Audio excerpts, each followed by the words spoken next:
राधे राधे। जीवन में अक्सर ऐसा देखा जाता है कि भगवान हमें खुद भक्ति करने नहीं देते। हाँ, ये बहुत सुनने में अजीब है, लेकिन है सत्य। क्योंकि परमात्मा ये जानते हैं कि आप भक्ति से हट चुके हो, आपने अपना मार्ग बदल लिया है।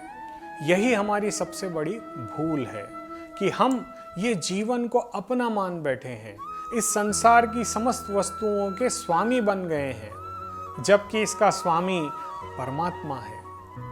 आज मैं आप सभी को भगवान शिव के एक अमोघ कवच के बारे में बताने जा रहा हूं।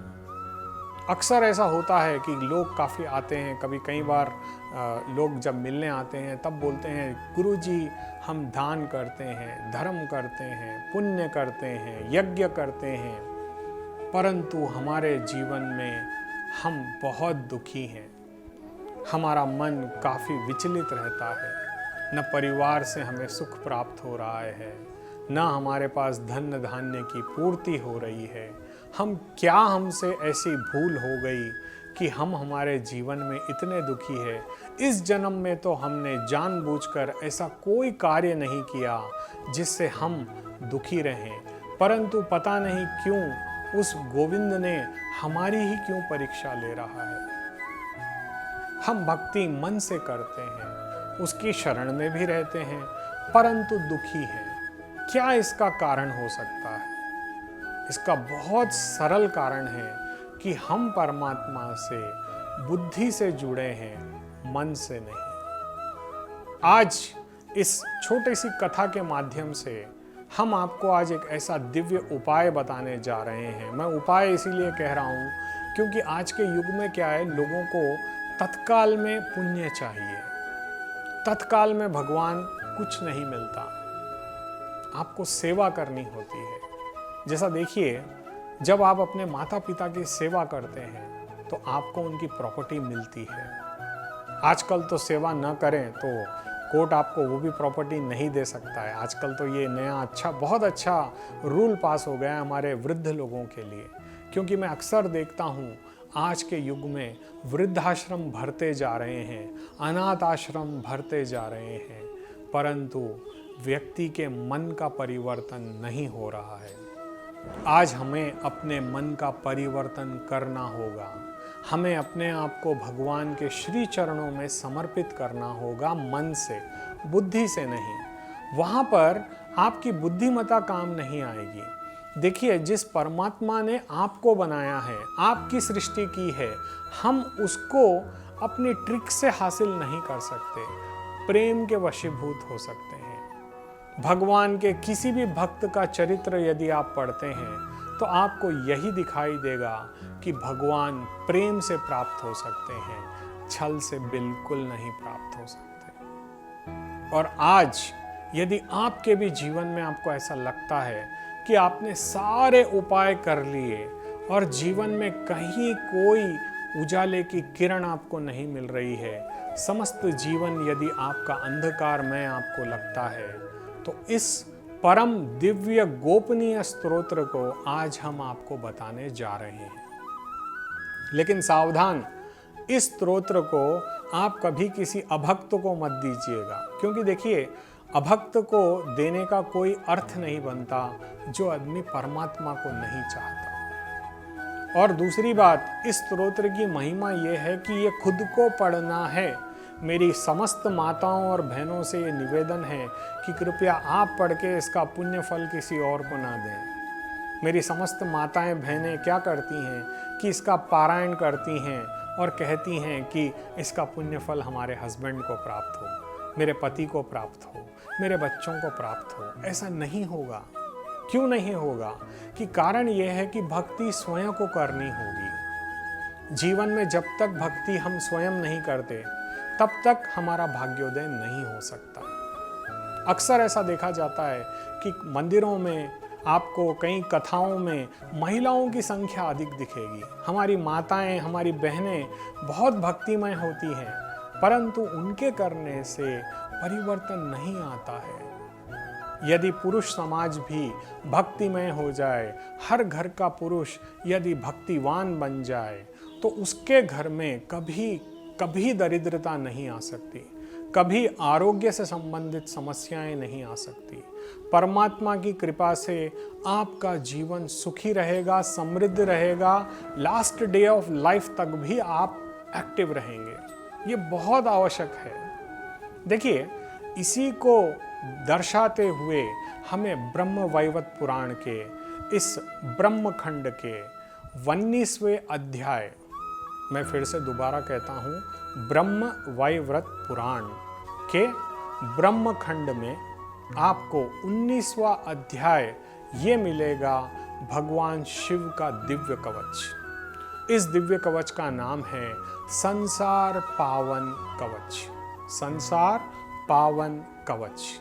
आपको करना क्या है कि नित्य प्रति स्नान उपरांत आपको इसका पाठ करना है। अब आप सोचोगे कि इस पाठ करने के तो हम हनुमान चालीसा करते हैं, हम बहुत सारे पाठ करते हैं, इस कवच की क्या विशेषता है? इसकी बहुत बड़ी विशेषता है। देखिए, कभी आपने सुना रावण के पास पैसे की कमी थी? नहीं, उसके पास अतुल्य दौलत थी। कभी सुना उसके नाम में प्रसिद्धि कम थी? नहीं, वो विश्वविख्यात था।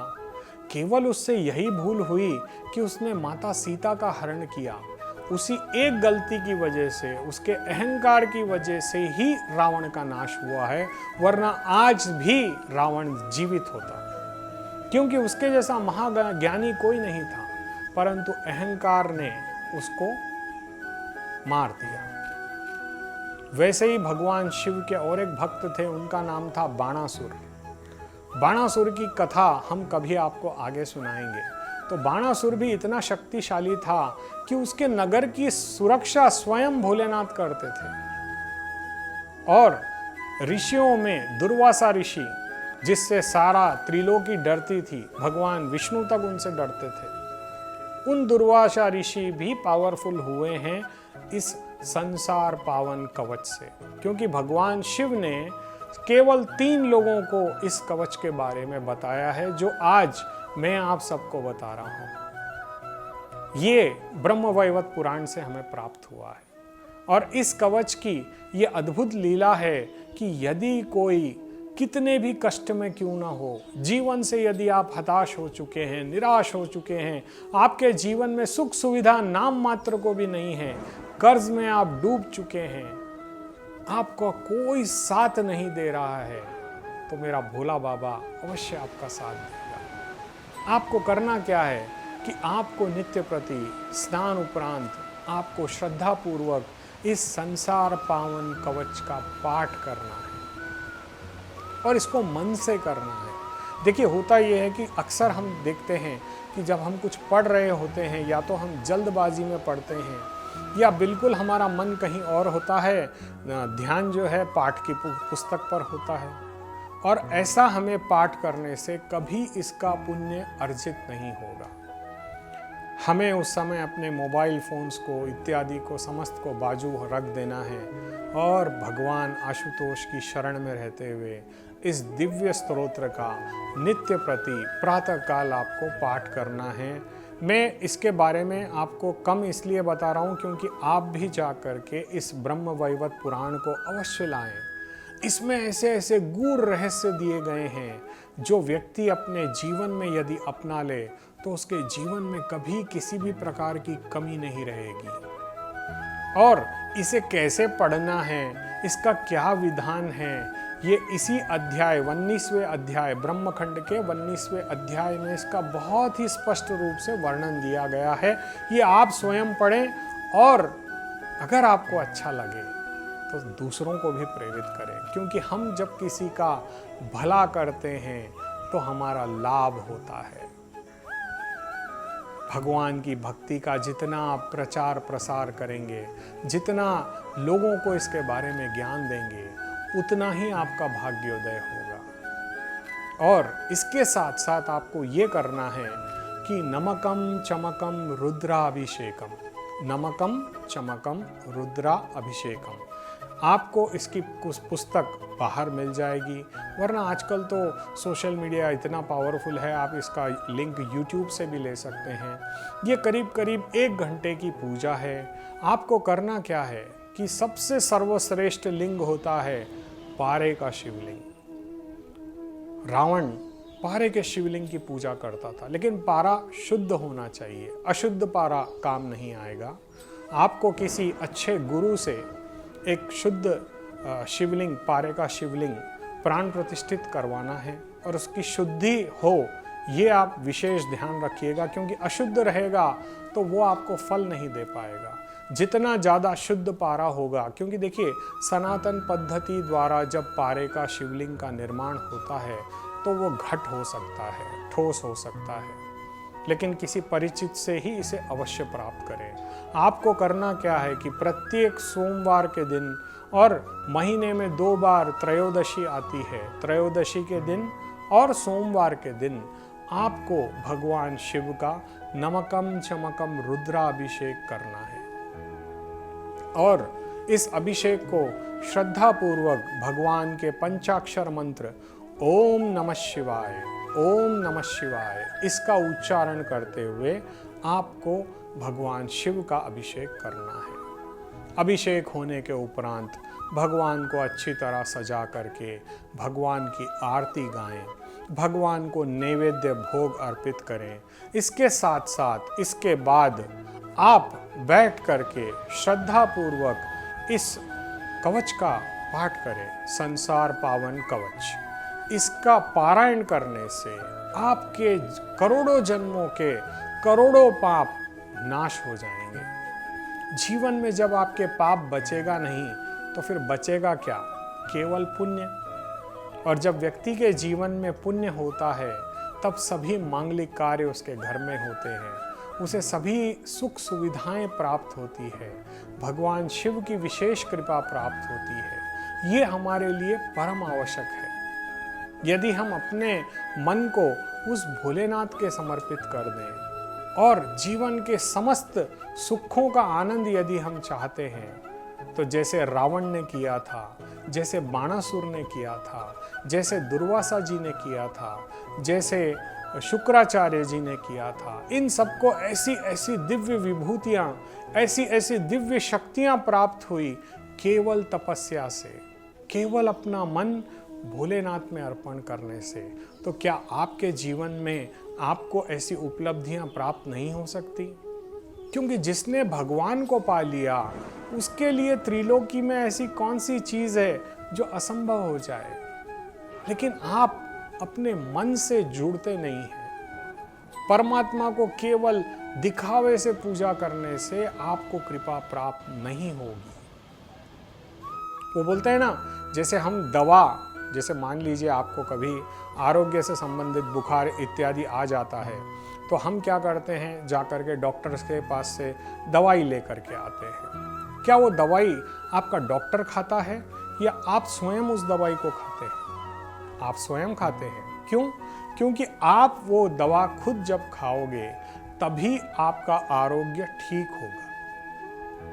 यदि डॉक्टर गोली खाए और आपका आरोग्य ठीक हो जाए तो वो बेचारा डॉक्टर कितने मरीजों के लिए दवाई खाएगा? क्या वो जीवित रह पाएगा? सोच करके देखिए। तो वैसे ही कोई भी गुरु आपको ज्ञान दे सकता है, भक्ति का मार्ग बता सकता है, आपको भक्ति का पथ दिखा सकता है, परमात्मा की पूजा करने का रास्ता दिखा सकता है, परंतु पूजा आपको स्वयं को करनी होगी। जब तक आप स्वयं परमात्मा को अपने से नहीं जोड़ोगे तब तक आपके जीवन में कभी सुख, समृद्धि, संतोष, ऐश्वर्य प्राप्त नहीं हो सकता। आपको अपने मन के विचार बदलने होंगे। इस कलयुग में भी आप आनंदित रह सकते हैं, बस परमात्मा का सपोर्ट चाहिए। और उसको प्राप्त करने के लिए ये संसार पावन कवच बहुत ही दिव्य है। जो भी व्यक्ति इसका श्रद्धा पूर्वक पाठ करता है नित्य प्रति और प्रति सोमवार भगवान शिव का अभिषेक करता है तो उसके जीवन में कभी किसी भी प्रकार की कोई कमी नहीं हो सकती, ऐसा इस ब्रह्मवैवर्त पुराण के ब्रह्मखंड के 19वें अध्याय में अंकित है। आप स्वयं इसे एक बार ला करके अवश्य पढ़ें। राधे राधे।